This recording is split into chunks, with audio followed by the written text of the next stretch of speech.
Hello, this is Jason Bosch. I am making this video because I listened to a podcast recently by it's a feedback loop on Singularity Radio podcast, and they interviewed a guy by name of Sander van den Linden, and he is out of the University of Cambridge. Department of Psychology, and he's written a book called Foolproof: Why Misinformation Infects Our Minds and How to Build Immunity. And I thought some of the things that were said in this interview were kind of a little bit shocking. And so I thought I would play some clips from it and maybe just talk about it a little bit. So, yeah. So this is Sander van der Linden. We had produced some games. One of the games is called Bad News, and it's sort of a deep dive simulation into how nefarious actors dupe people online. And it's meant to be slightly radical in the sense that it's not sort of a typical sort of media literacy education where people try to be a good investigative journalist. It's quite the opposite. It's more exposing yourself to weakened doses, or that we control, but still, you're messing around with the dark arts of manipulation to try to build resistance by seeing how people are duped. And we were building tests and quizzes to see if after 20 minutes of playing this game, people actually improve in their ability to spot online misinformation. And then scientifically, we took the same style, kind of combining humor with the inoculation metaphor, or the idea of pre-bunking, which I'm not sure if your listeners are familiar with, but the idea is basically that instead of debunking, you kind of pre-bunk by preemptively exposing people to a weakened dose of the quote-unquote virus so that people can build up mental antibodies. And that's kind of the gist behind the approach. So yeah, he's messing around with the dark arts of manipulation. So there was a few terms in there that just caught my ear, and I just thought were interesting. But the idea of pre-bunking, I'd never heard that term before. Instead of debunking, you pre-bunk it. But the methods in which they use to do that are by giving you small doses or micro doses of disinformation, and then debunking it before you actually see some other post that they're trying to pre-bunk. I find that kind of insidious and gross. And he said this is the opposite of being an investigative journalist, whereas I come from the approach that more people need to get engaged with being actively thinking about the information that's being presented to them, and even doing some of their own research. And I know that there's a lot of articles that came out, even like in the New York Times, like around like the COVID, where it's like, don't do your own research, like you're not an expert, you're not qualified to do this. And I think that's the exact opposite approach that needs to happen, because clearly our institutions have failed us and are continuing to fail us. Well, fail us is a question. I think they're doing exactly what they're supposed to do. They're not intended to not fail us, because of they're driven by different motivations than people actually think that they are, and even the people that work within them think that they are. So anyways, I find this kind of insidious, the way that this guy approaches this, and actually, if you look at his website, I'll tell you a little bit about who he is. He is a professor of social psychology in society at Cambridge, at the Cambridge Social Decision Making Laboratory. He's also a fellow in psychology at Churchill College. And I was just looking through his biography. He has interest in decision. That he's involved with something called the Cambridge Social Decision Making Lab. Before coming to Cambridge, he held posts at Princeton and Yale, so very establishment. His research centers around the psychology of human judgment and decision making. In particular, he's interested in the social influence and persuasion process, and how people are influenced by misinformation and gain resistance to persuasion through psychological inoculation. So that, again, that idea of we need to be psychologically inoculated, and also framing it in these medical terms, which I find really troubling. If you guys ever saw the movie Costa Gavras Z, it's a great film. But the film starts out with these generals talking about the virus that the radicals are carrying of not supporting the regime and wanting a different type of economic and political system. And he also like kind of refers to them as like it's almost like a virus or a germ or something that needs to be eradicated. This is a similar thing. I mean, he's not saying, obviously not saying exterminating people or anything. That's not, but the idea that it's a virus. People's beliefs are a virus. I think is really problematic there. He's also interested in the study of fake news, media effects, social networks, and belief systems, e.g. conspiracy theories and uncertainty. His research spans from social psychology to cognitive science using a variety of techniques, from virtual reality to survey and lab studies to computational social science and large-scale online interventions. And so, yeah, I actually don't agree with that. I think that that's being deceptive, being manipulative, and trying to play games with people is not the solution. We just need more truth tellers, and particularly more truth tellers speaking truth to power. And the problem is this guy actually serves power. If you look at, he's got a book, Foolproof: Why Misinformation Infects Our Minds and How to Build Immunity. But he's been featured with the BBC, been published in many papers around the world: New York Times, Rolling Stone, CNN, The Economist, NPR, Washington Post, Time Magazine, BBC, several different BBC Today shows, CBS Inside Edition, and NBC Nightly News. And so, again, these are, anyone that's paying attention at this point should understand that these outlets are not truth tellers. They lead us into, they lie us into wars. They lie us into following economic doctrines that are very destructive. He's written op-eds for the Scientific American, The Guardian, Discover Magazine, PBS NewsHour, Forbes. And particularly, I found it interesting that he's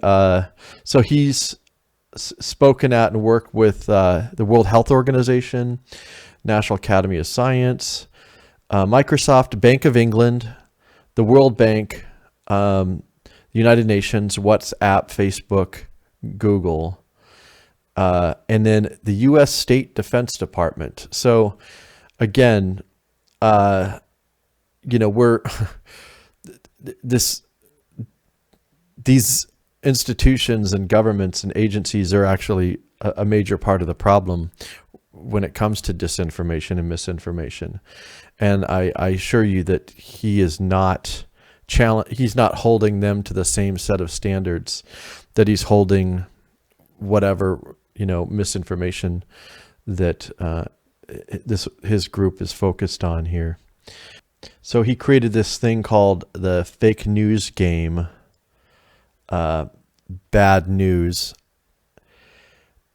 And I'll show you. Let's see. He created this game called Bad News, this fake news game. It's quite ridiculous.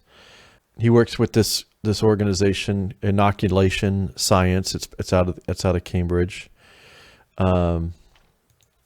as well as Iris Academic Research Group, which is mainly like looking at challenging people or stopping people from questioning the narratives around COVID. So again, there are legitimate reasons to question what we're being told about a lot of this stuff. So, but you're not allowed to question it, and you have a virus if if you do question it. So, anyways, that's Vander Linden.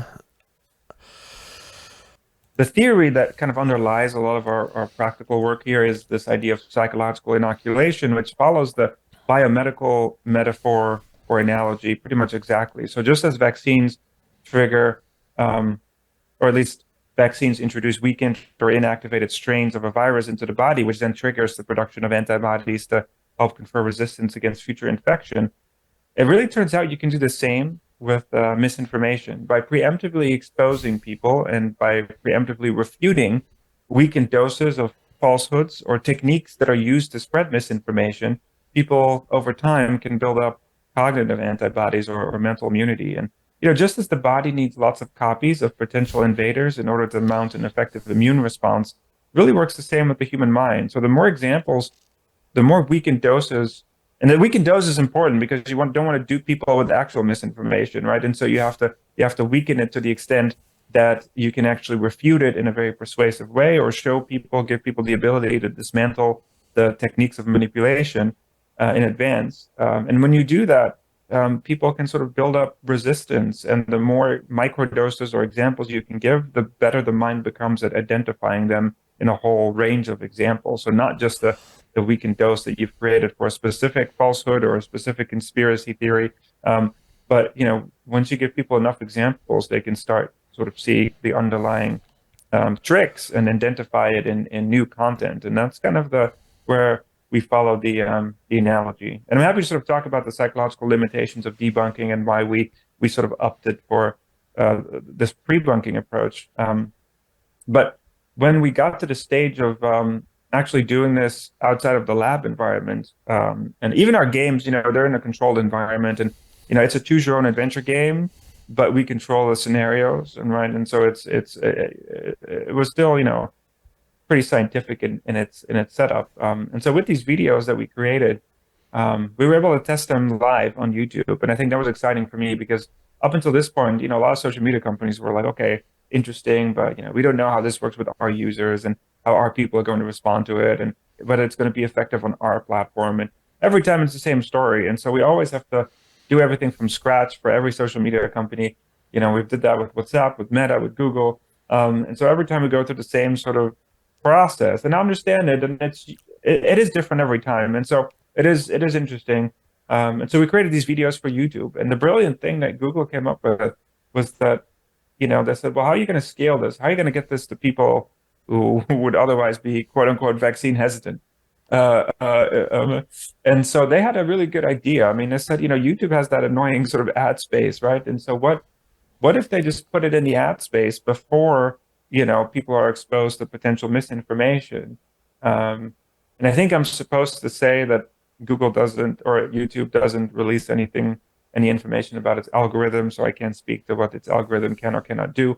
But let's hypothetically assume that its algorithm could, with some probability, identify whether a video might contain some questionable information. It could automatically insert the pre-bunk in the ad space, and then people would, it would preempt it, and it would prevent some of the difficulties you get with trying to debunk things after the fact. And we did an experiment with millions of people live on YouTube, and actually were able to test that, and found that actually that does help. I mean, the effects were not as impressive as in the lab because it's live, people are distracted, it's on social media, but it still worked, and that really was one of the best kind of tests of this concept. And Google made that possible. There was a lot of legal stuff, a lot of internal complications, and so it was a very interesting experience, and I talk about it in the book in terms of what I can say, and the lessons that we've learned from that. But yeah, so that was another kind of real world instance where,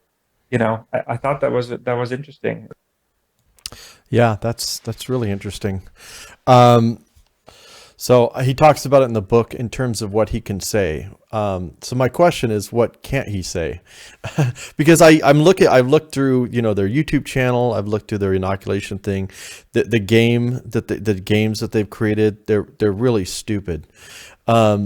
There's a lot more to this program, I suspect. I have a theory. Than meets the eye here. Because I can't imagine them spending this bunch of money on this just for this being all that there is, unless this guy's just a really good con artist and convinced them to fund this. I mean, I don't know if it even coming from him. I don't know. Like whatever, he's the face of it. So their YouTube channel is Info Interventions, and it's if you look at their videos, they're really dumb. I mean, I can't imagine them influencing anybody. I mean, it's kind of on par with the Just Say No campaign from the 80s with like Nancy Reagan or I mean, they're kind of ridiculous. But but I think there is something else going on here. But here I'll just play their explainer video. Info Interventions is a collection of research experiments that help people build information resilience at critical moments in their online journey. Accuracy prompts ask individuals to consider the veracity of content by providing bite-sized media literacy tips, reminding them to think twice before engaging with false information.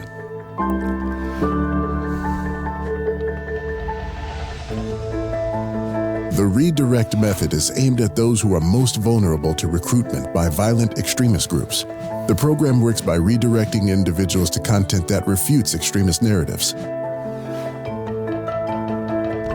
Authorship feedback leverages Perspective API, a tool that uses artificial intelligence to detect toxic language to provide real-time feedback when a written comment might be perceived as offensive.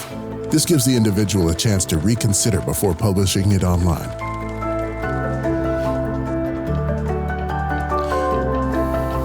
Thought policing, anyone? Pre-bunking is a technique to preempt manipulation attempts online. By forewarning people and equipping them to spot and refute misleading arguments, they gain resilience to being misled in the future. To learn more, visit interventions.withgoogle.com. There's various ways that you can pre-bunk, and it depends on the level of risk that you are comfortable with, and it's sort of. So the level of risk you're comfortable with, implying that maybe there's something that's morally objectionable here. I mean, if it's all just fake in a game, like what's the risk, right? Like, I do think that there are real world scenarios. And actually, the reason why I wanted to make this video was because I have a long history going back over 20 years. Well, probably really since high school, I've been kind of questioning power and global structures and corporate structures and government structures and then nonprofit structures, and just realizing that a lot of the stories or narratives that we're told are actually not accurate, not true, and getting at that is not easy. I always say it's easier to discover a lie. It's a lot easier to discover lies than it is actually discovering the truth. But it's something that we pursue and we should pursue. But I think recognizing that these institutions are not bastions of honesty and morality, or however you want to word that. So anyway, so like being involved with groups like 9/11 Truth, for example, there's a lot of, there was a large group of people who had different views and different, came at this from different perspectives that were trying to uncover actually what happened. But then there would be these stories that would pop up that were just like really fantastical. There were no planes, or there were holograms, which, again, like they're not that credible. And just looking at the tactics that have been used to discredit people who question narratives that are being fed to them by those in power. The world's run by lizards, or, all kinds of like out there stories that, if you pick it up, it makes you look crazy. And so it allows everyone to dismiss you. And then what they do is they throw everybody into this basket called conspiracy theorists. And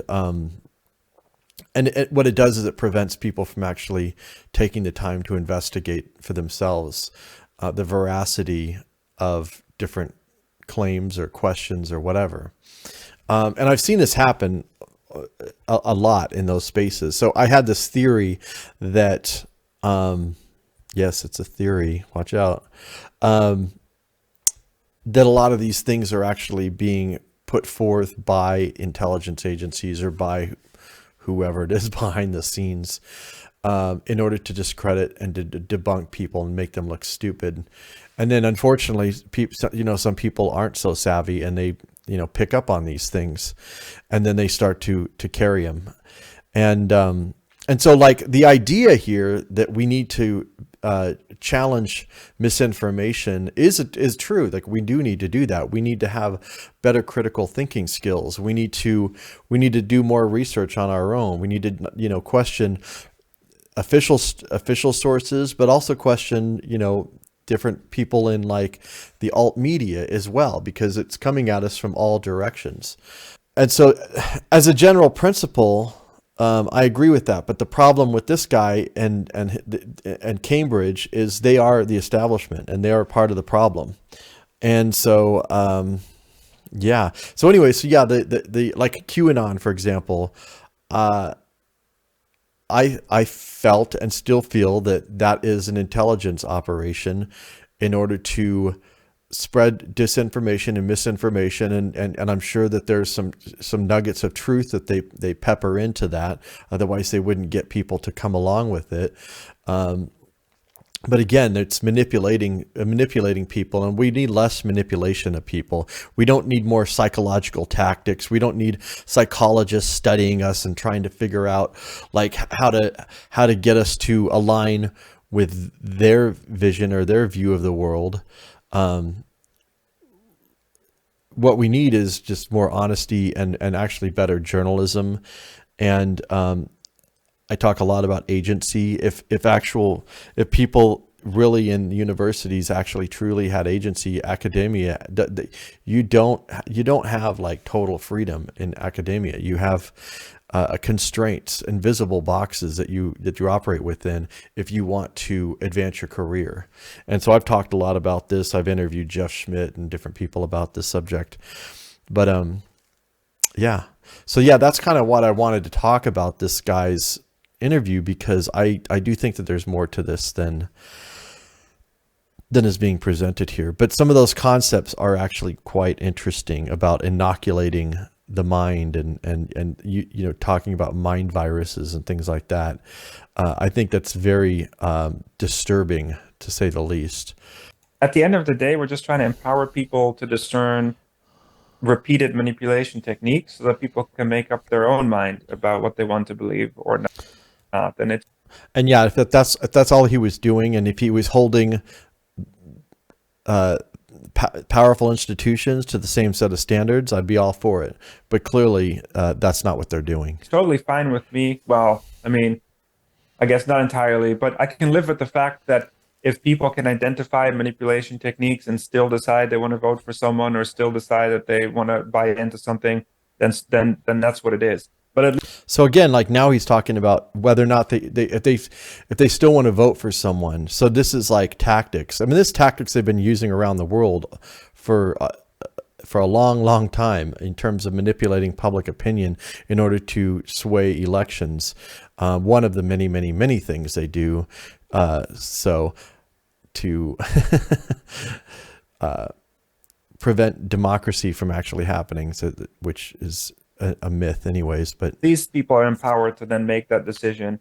I think a lot of people will at least think about revising their beliefs once they can sort of see through some of these tactics. Yeah, and I think that Sanders should take his own advice and start questioning his own beliefs, because I'm sure he believes what he's doing. I mean, we've had conversations about this, but it's really, there are very, very few people who can just be overtly deceptive. The system works best if the people that are promoting different things actually genuinely believe in what they're doing and what they're saying, and that they're doing the right thing. Some people don't know that this has been going on for a long time. So in the 1800s, you have wonderful examples of paintings where cows are kind of spewing out of people's mouths, and that had to do with the first vaccine, which was using cowpox to vaccinate people against smallpox. And so people were talking about how it changes your DNA, and you're going to turn into a human cow hybrid. And so in the 1800s, people were talking about, according to Sander, van der Linden. In the 1800s, people were talking about how the vaccine was going to... Let me go back and listen to that again. Talking about how it changes your DNA and you're going to turn into a cow, human pox to vaccinate people against smallpox. So in the 1800s, Sander claims that people were talking about how the vaccine was going to change your DNA. How many people knew about DNA in the 1800s? I mean, here he is promoting some ridiculous thing himself. And now I looked it up. DNA had been discovered in like 1865, but I guarantee you people didn't. I don't think anybody really knew about it until like probably in the 50s when it was actually sequenced.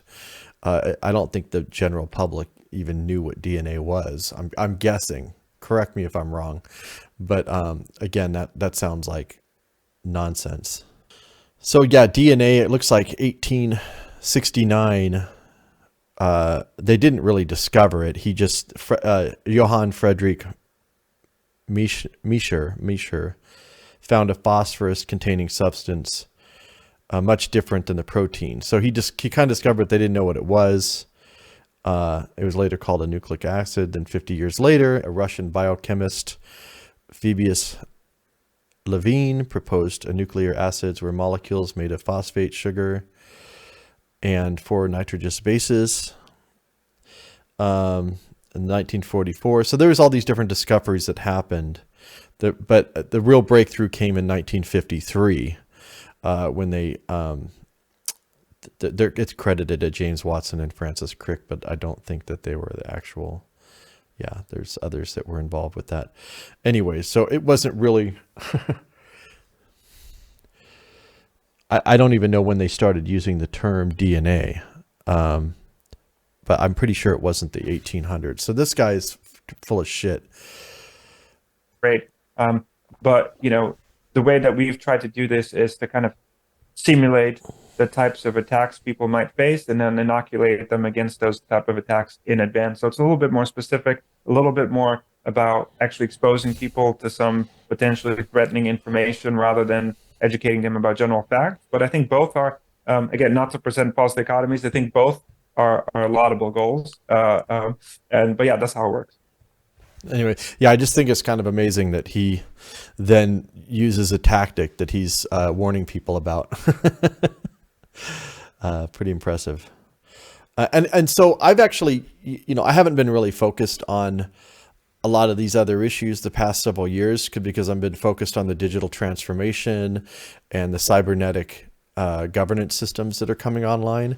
But this caught my eye because of my history of dealing with these tactics, and also because people's perception, we're getting into a space where they are going to be customized. Your view of the world can be handcrafted, and you can have we can have a whole bunch of people living in the same world with totally different perspectives and understandings of what is real, and Sander, it's not just some random people on the internet doing that. It's Google. It's the people that you're actually working for.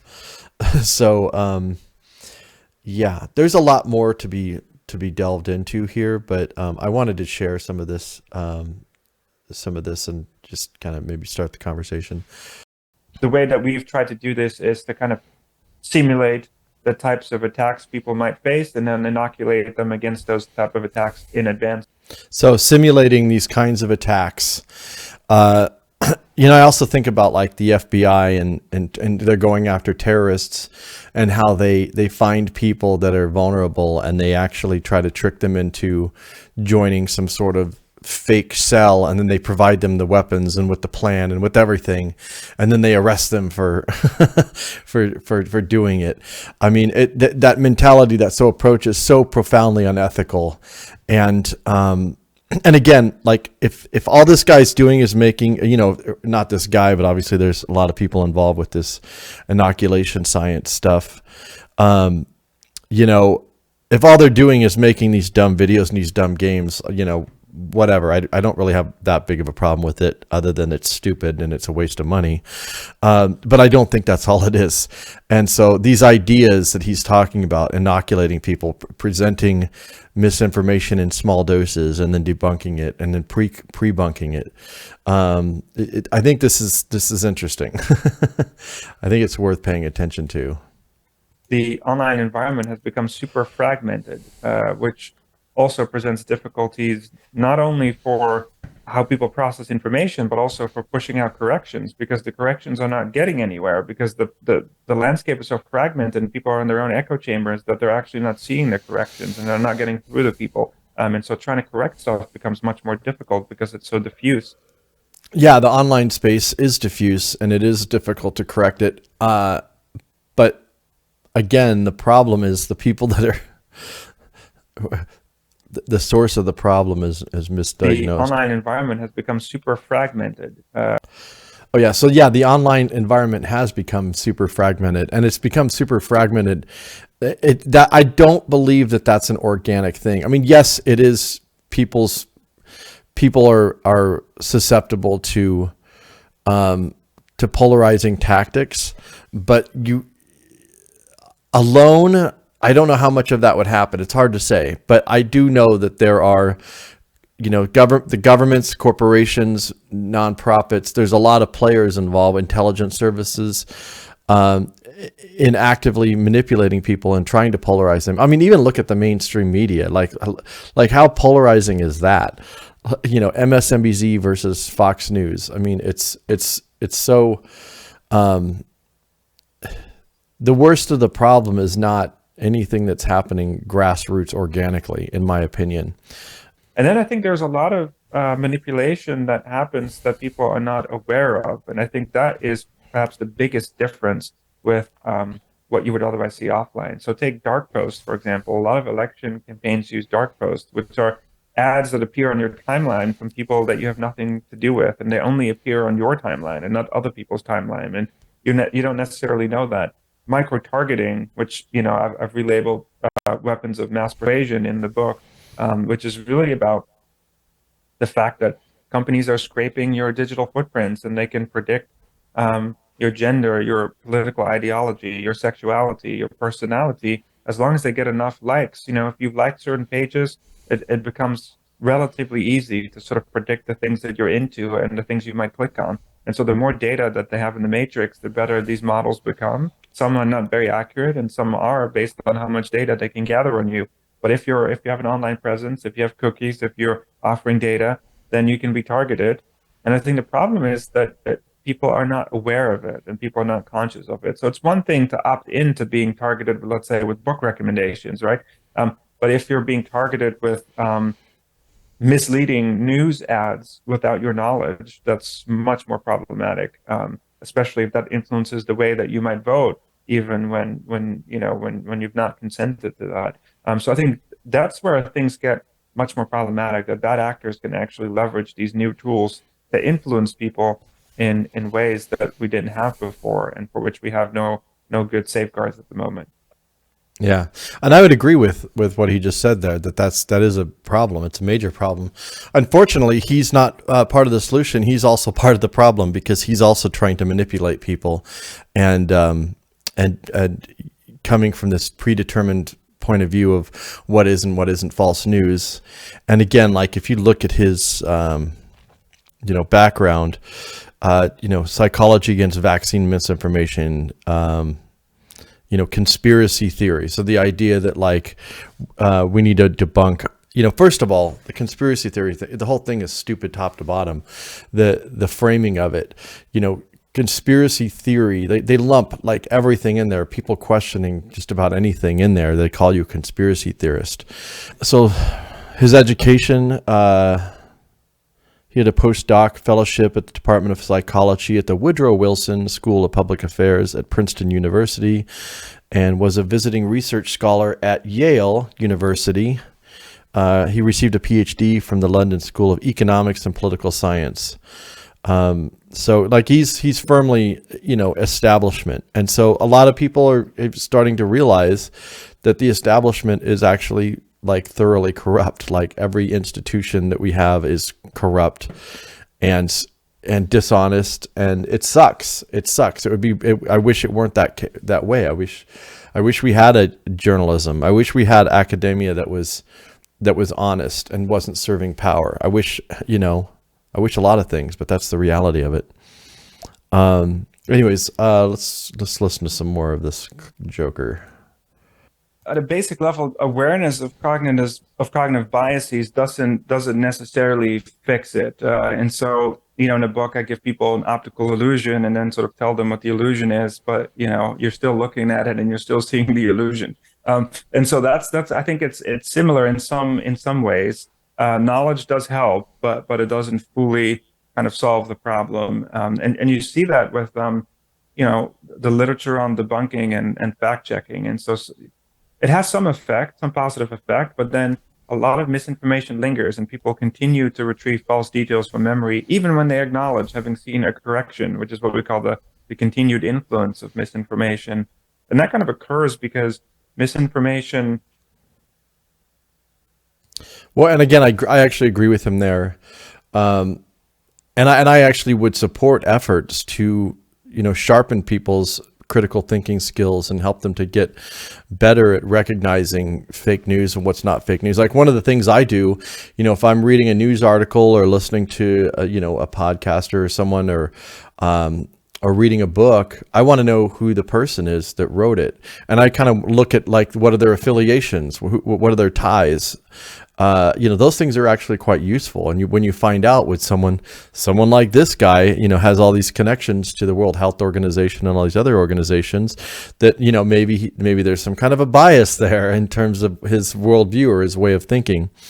And he also kind of admits that there's something dishonest about what he's doing here, and the dark arts, and there's things that he can't tell you. So, again, problematic. Have to come to terms with the fact that they might be susceptible to nefarious persuasion, and two, that they perceive some sort of manipulative intent. And I think those factors are really big motivational factors. And so part of the inoculation is based around ability. Like, okay, yeah, you have to help people actually be able to become aware of their biases and how to spot it. But the other part is really about motivation. You also have to give people the motivation. And the way to do that, we found in kind of the persuasion literature, is that people start paying attention when they think other people are manipulating them. And that's so that this idea of perceived manipulative intent is really important. And that's often why we focus on disinformation and techniques, because that's kind of where people become more concerned. And then also they need to understand that they're vulnerable. Lots of people are overconfident and think that fake news, they're not going to fall for fake news, and that's not a problem for them. And so some of our simulations try to elicit this effect for people to actually show we can dupe you, and it needs to trigger some level of threat and vulnerability. And that's kind of part of the inoculation process, and I think part of what helps it be a little more effective in that sense, that it's not only that you give people these skills, but they also have some level of motivation. But we do know that people also lose that motivation over time. And so the inoculation effect does wear off over time, especially when people come across contradictory information, or, they get social cues that say something else. And so we've started implementing what we call booster shots. Just as with regular vaccines, people need to be boosted, otherwise you might lose your immunity. Okay, so he says we started implementing booster shots. Again, I don't think he's talking about these dumb videos and games that they're putting out. I think that's like a front, because if you look at it, I mean, go to the inoculation.science website and look at it. It's completely dumb. I don't think that that's really what the program is. If it is, someone got duped, because in terms of paying for this thing, because it's idiotic.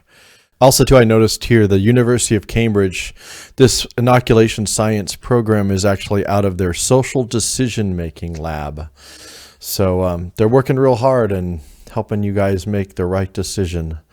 I wouldn't have a problem with certain aspects of this if they took these as principles. In other words, if they were just as critical of the World Health Organization and Google and some of these, NBC and the New York Times, if they were holding the people that they're serving up to the same set, but they're not obviously going to do that. But there definitely is a problem. It's all about changing these incentives, and that would then hopefully lead to eliciting different kinds of opinions and behaviors online. I mean, it's interesting because people, or some studies that kind of show what they call the interesting if true effect, so that sometimes people share stuff because they think it would be interesting if it were true, right? Even though they might personally not believe it, but it's this sort of social thing that they want to pass it on.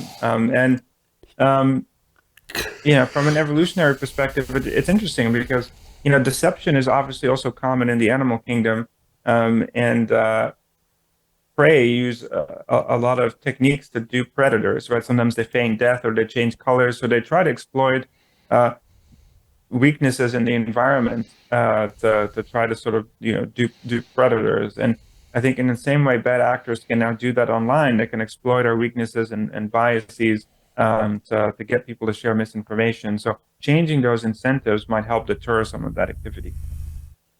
Yeah, I would have loved to have interviewed this guy, because I would have asked him, who do you think the bad actors are? And I guarantee you it's Russia. It's probably Russia.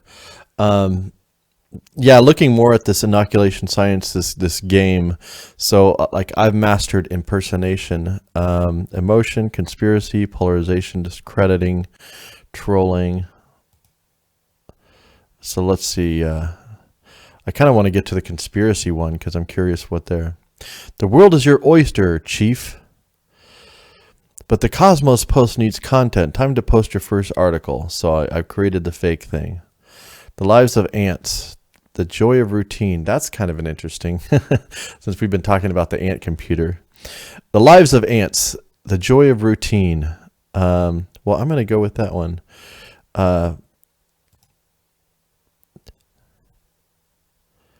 Boring. Who cares? Okay. They didn't like that one. I picked the wrong article. Yikes. That didn't work. Your article didn't use any manipulation techniques. So it didn't get very far. Let's try again. What kind of content do you want to publish? Emotional content. Excellent choice. Let's make people mad by attacking something. What do you want to do? And so again, these are tactics that are being used by the mainstream, by politicians, by intelligence services, clandestinely. They're not addressing that here. Browse exploitable. I think it's also funny that their little window here their text doesn't even fit in the window. They don't even know how to make a proper website. But anyways, browse exploitable news. Scientists, climate change could have had serious impact on our way of life. Not this one. Genetically modified foods pose no risk. Oh, so yeah, we got to attack this. Genetically modified foods pose no risk to human health, experts say in new report. We're going to attack it. What's your opinion on genetically modified organisms? So the choices are, again, this is so dumb. The choices are, I really don't care. They will bring about the apocalypse. You're right. Genetic modification is going way too far. What's next? Genetically modified pets? Indeed. Time to rally the crowd. Exploiting people's basic emotions usually works. What's your approach? Like, who's even going to do these things? Like, this is so dumb. Personally attack scientists. By the way, like, I rarely doesn't even get scientists personally get attacked. So you don't want to talk about GMO science. We know that's not what they want you to answer. Get emotional. This is so childish. Choose your weapon. Make a meme. Make one.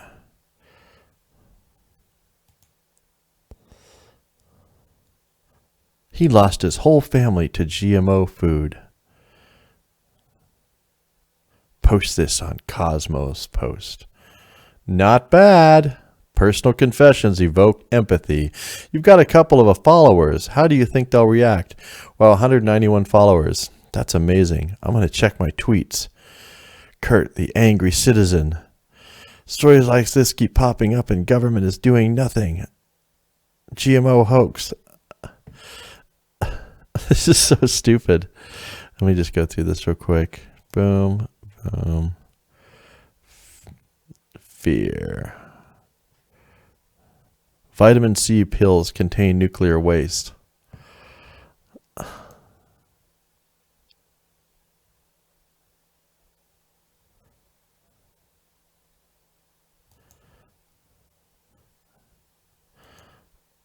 I got to keep going. I got to just get to the conspiracy one because I'm curious what examples they use because this is so dumb.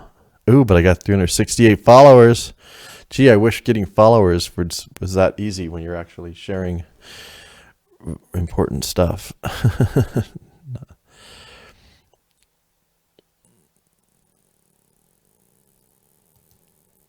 That's a spirit. Something fake. Hey, not so fast. Making food has downside too, such as getting it caught in a really obvious lie. Hurt your credibility. Really? Of course, social media is full of real news that you can amplify, playing into people's emotions and political biases. Find it to the Twitter controversy. So anyways, just going through this one. We'll just pick this because I just want to get through this. Boom, boom. The government. Ooh, people are against the government and big corporations. Watch out. Oh, traditionally right wing. Got it.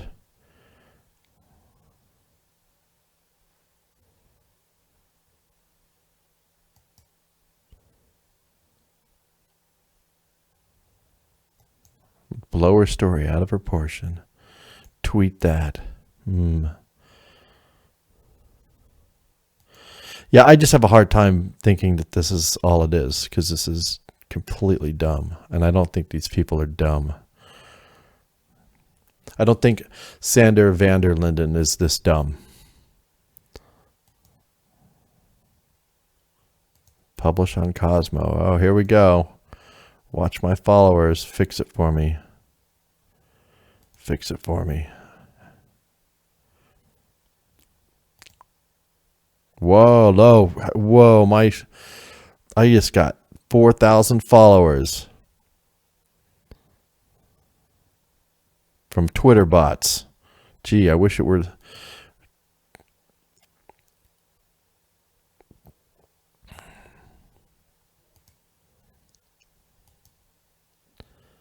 Check tweets. Oh, we got Kurt again. Good old Kurt. Kim. Oh.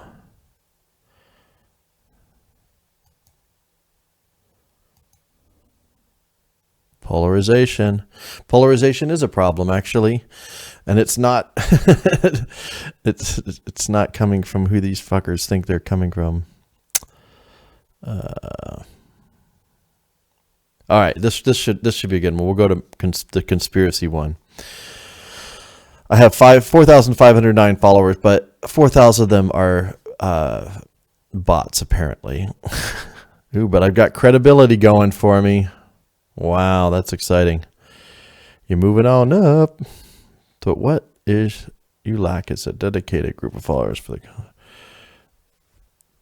you know the answer here. Become a conspiracy theorist. Let's try to become what does it take to become a conspiracy theorist? It made me worthwhile to put a theory out there and see what happens. I'm excited because I've always wanted to become a conspiracy. Build the pyramids. Alien dinosaurs help build the pyramids. No. Juice boxes are laced with LSD to keep us subdued. That would be kind of cool. LSD juice boxes. So kids can't read the Communist Manifesto. Oh my God, this is so dumb. Okay, none of these. Okay, I'm taking the LSD one. All right, we're going to publish the LSD story. Better stay away from the juice now. Anyway, none of this has to do with reality. Like, this is so stupid.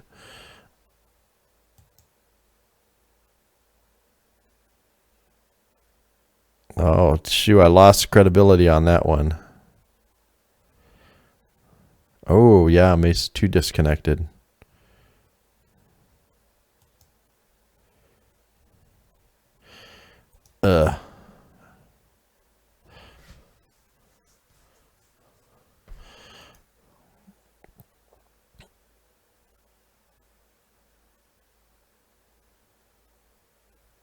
You have to lure people in a bit.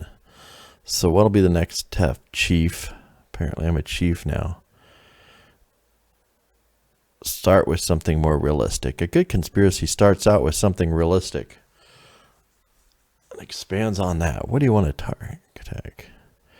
A large international. Good idea. By targeting a large faceless organization, you can manipulate your source material and craft a believable theory. Find examples. The World Health Organization. The COVID-19 coronavirus has been declared a pandemic. Please make sure you wash your hands and isolate yourself if you experience symptoms. Let's see what else they have. United Nations. The UN is doubling down efforts to comply with the goals of Agenda 21. So this is obviously a few years old, not this one. So they only give you two options on that one. So let's go with that one. So the World Organization is warning people about coronavirus. Maybe your followers will be susceptible to a bit of fear-mongering, but remember, start out with something vaguely realistic. Post. Good for them, but they want to spread a bit of fear, loathing, and disease. Okay.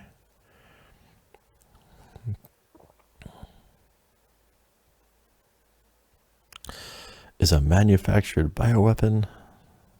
What else do they have?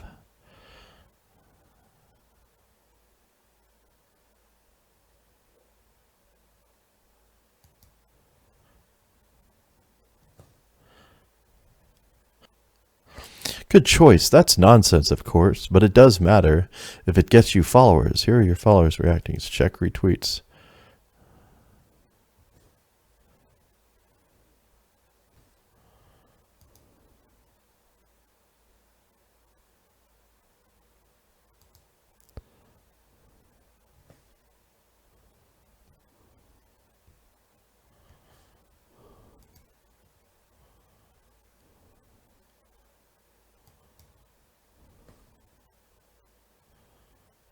Oh, shoot. I didn't use any manipulation.